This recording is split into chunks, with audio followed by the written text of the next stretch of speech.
Whereas I made a bunch of videos saying orals are only useful the week before peak week after you pull the injections. Now my opinion is orals are good for nothing. That you basically run the injections until the paint goes on, and you go back on the injectables once you wash the paint off, and you just never touch orals. Warning!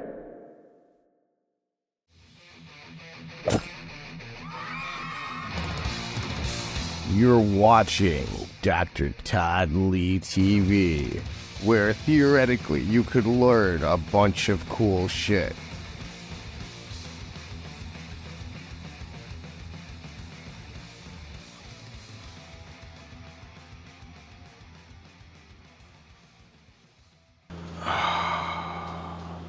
Need to get back on the horse.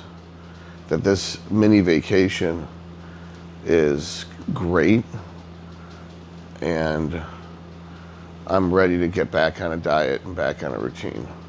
2 days of undisciplined eating has not been good. The end of the first day, my blood glucose got up to 497, and even after 100 units of insulin, I couldn't really bring it under control. And today, it's at 590, and I'm already 100 units of insulin in, and I really don't think the first 50 units didn't even touch the 550. It's just weird to take 50 units of insulin, not have it do anything. So it's not like my pancreas isn't making enough insulin, it seems.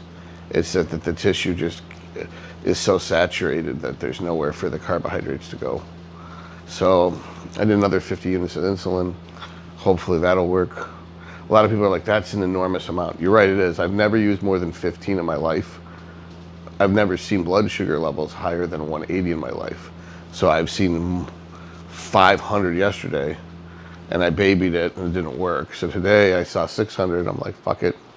I'm gonna take 50. Nothing happened. I'm at 550. Take another 50. I'll stay up for a couple hours, take my blood sugar again, see what happens. It's weird. So I've never dealt with this before. I'm not scared, but it's just weird because I don't normally test my blood sugar. So after a large amount of carbs, I don't know what exactly is happening in a normal situation. But tomorrow is going to be fun. So what we did today, woke up, ate, went to the Saturday prejudging, worked the Valhalla Labs booth, did a couple live broadcasts, watched the men's, excuse me, watched the men's open prejudging, met up with DJ and her husband Garrett for dinner, then went to men's open finals, and then came back here. And that pretty much takes all day. Tomorrow we're going to Destination Dallas, which is the Gasp World headquarters for the post-show breakfast for the athletes, which I guess I am one of those. And from there we'll probably hang out, lift, meet people, socialize with Guy and Keon and Hunter and people like that, and other people from the show. And we're gonna go see Deadpool and Wolverine tomorrow after Lauren flies back, and then that's gonna be tomorrow. We'll probably shoot more content tomorrow. Gonna try to eat very clean tomorrow and get back on this horse so that I can compete in Pittsburgh, because I might have done enough damage in 2 days to be a month or 2 months worth of dieting to be ready for September. I might have just fucked up the whole rest of the season in just 2 days. So I'm very disappointed in myself. Obviously I don't do this normally, and I don't tell other people to do this, but I dug really, really deep and had a lot of food focus, basically pulling out high days from weeks straight fucked with me psychologically to make me start fantasizing about junk food. And I had to make contracts with myself that after I compete in Dallas, I will have this, and I will have this, and I will have this. And then after I've eaten all these foods and I made a deal with myself, then I will go back on my diet. The problem is that when you make those contracts with yourself and then you fulfill your obligation to yourself, you're going to accumulate so much. Unless you space it out right, you're getting 8, 9,000, 10,000 calories a day. That's going to turn to fat, especially now. So prior to pulling the high days, I wasn't craving food. I didn't have food focus issues. Pulling the high days didn't make me lose fat any faster. It wasn't a functional thing. It was just, I was worried my glutes were not coming in for 8 weeks straight. My glutes weren't getting better. That the last 5 weeks dug really deep with really low carbs and no high days, which is something I wouldn't normally do. And it did not work. I did not actually get the glutes that I was looking for. I just created a lot of food fatigue or diet fatigue, where you're constantly obsessing about food. And today I was able to not obsess about food all day, which is my first time in months of not thinking about food all day. And in the last few preps, I haven't ever dug this deep that I had to be this fucked in the head, that I would have a 200 carbs for 4 or 5 days and then a high day. And that worked great. I never was totally in though. And that's because I had to start leaner and I had to diet longer. So this time I dieted the right amount of time, but I didn't start lean enough. So I'm gonna need basically, like, for my system to work of 4 or 5 days of low days and then a high day, I need to have 20 weeks at something like 12% body fat, not 16% body fat. Then that system will work great. And that also allows for some diet breaks. So if you start getting food fatigue, you go into a diet break and a deload, and having a few of those allotted for. And luckily, going forward doing classic, there's so many classic shows, you don't have to be married to any one show. Wait until you're ready, then you basically just start applying for shows. So you don't have to sign the contract until 2:59 on a Monday for that weekend show. So there's a system to do it that was never the case before. And now that doing classic with the new automated system on the IFBB Pro app, it just makes it so easy. How many eligible shows are there? Oh, there's 42 eligible shows in the state of Texas this year or something like that. Or there's 300 shows in the next 3 months across the planet. You know, it's like there's no reason to just crash into a show. But this was the last 212 show of the year. There's tons of classic shows, but this was the last 212 show of the year. And as we'd seen, even at 191 pounds, I wasn't appropriate for 212. That I would have done better had I been 184 like I was Tuesday and done classic. And I know I'm going over this over and over and over again, but the important part is I know exactly what I should do going forward.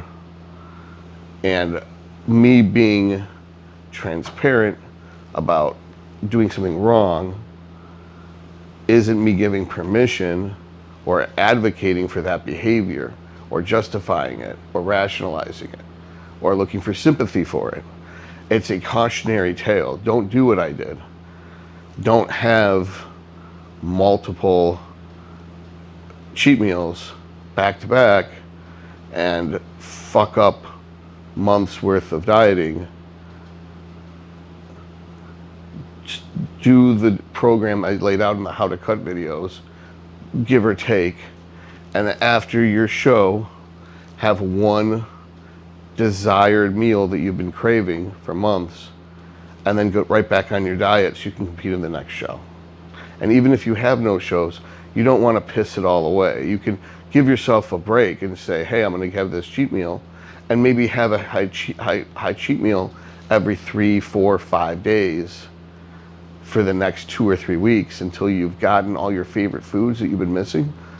And then have a regular cheat meal, not just a high carb day, but an actual cheat meal, one of your foods that could never fit into your macros, once every 2 or 3 weeks through the whole off season. Don't do what I did and go 2 or 3 years where you had no cheat meals. And then have 6 in 2 days. That is just, it's a stupid way of doing stuff. Having a clean off season for a year, and then a clean prep for 6 months, and then skipping your birthday, and then going into the show and coming in, I wasn't dead last, I got 17th out of 18.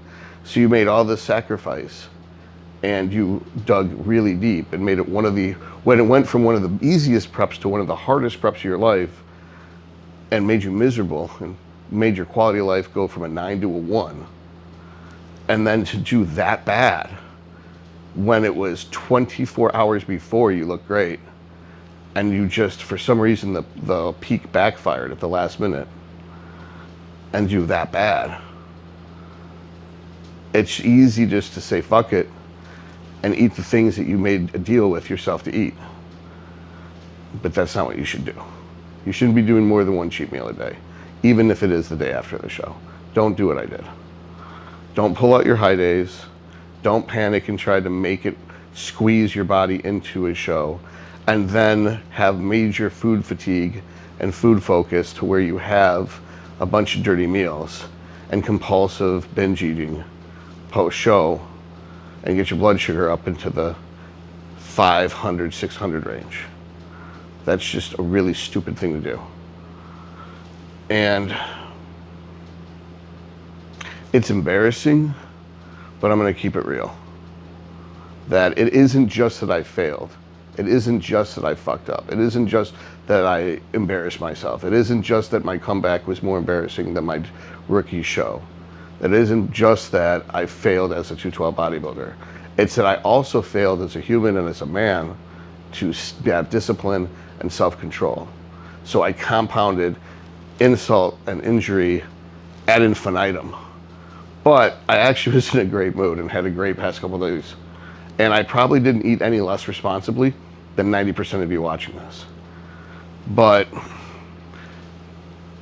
there is shame in failure, but I am going to compete again. Most likely September 1st, and if not September 1st, September 7th, and if not September 7th, maybe it'll be September 14th, or maybe it won't be until next year. But I will compete again. I will peak at great eventually, and I'm gonna place top 5 at one of these shows eventually. I'm not gonna give up on bodybuilding, I'm not gonna give up on myself. Just like I wouldn't give up on you if you were my athlete and you did something like this. I'd say, I've done that before too. And I'm hard on you because I don't want you to make the mistakes I did. That I'm the dad you've never had, probably. You just don't know it yet. But I have that type of attitude where it's my responsibility to say the right thing. But I'm never gonna lie and pretend to be someone perfect when I'm not. So I'm really looking forward to this movie. If you ruin it in the comment section, I'll find you and kill you. But, because I hate it when people spoil movies. I don't even watch trailers. I don't know anything about Deadpool and Wolverine other than Wolverine's in the 3rd Deadpool movie. For months I've avoided watching trailers. Like, Wolverine's been one of my favorite comic book characters my whole life. He's 5'3" and 183 pounds and has a surly disposition.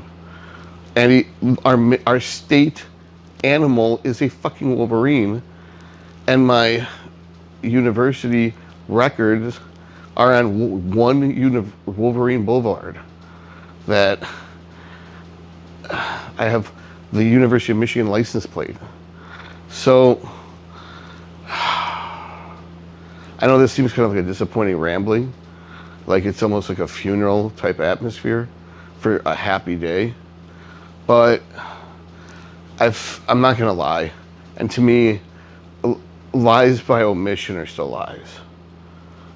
So although this hotel room doesn't quite look like The Hangover, it's more in that direction than you think. We're cropping these shots very carefully. But I just want you to know that I was responsible with how I ate going into this show.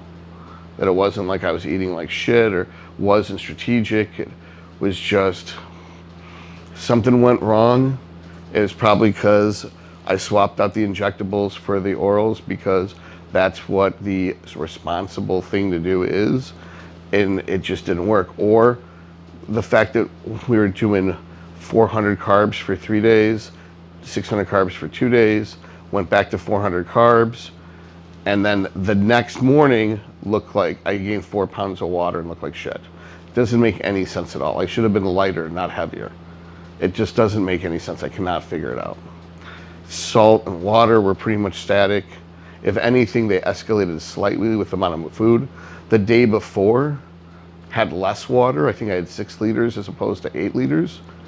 8 liters when you include stuff like the water used for cream of rice or the water used to make mashed potatoes.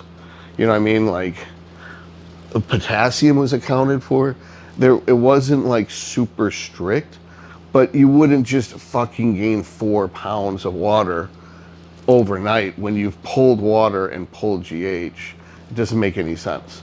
So if it isn't physiologic stress to the system from the Winstrol and from the Anadrol, it was the psychological stress of doing the show, which was exacerbated by the orals, because I wasn't cranky or grouchy or stressed until the orals went in on Tuesday.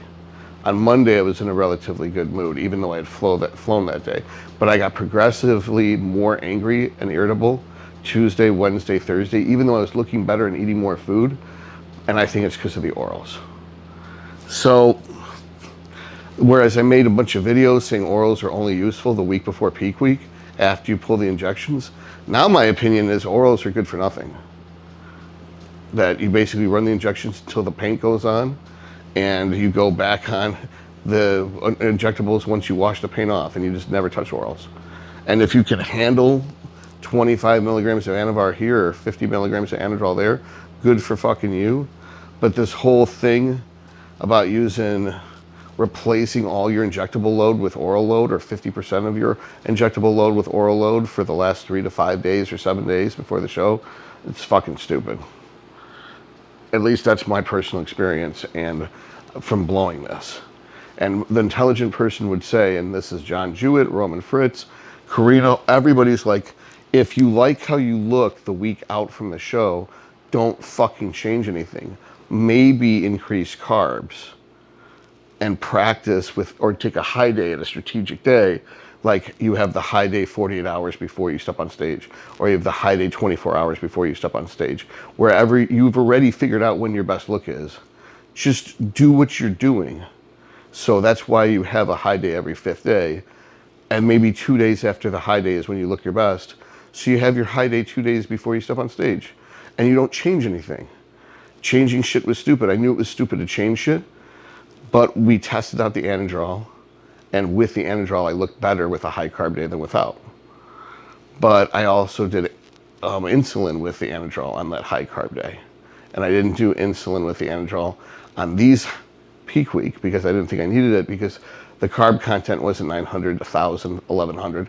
The carb content was 400, 500, 600.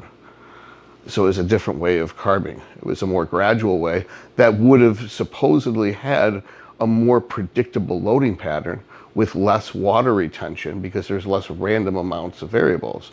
It was a safer approach. So I really don't think that was the problem.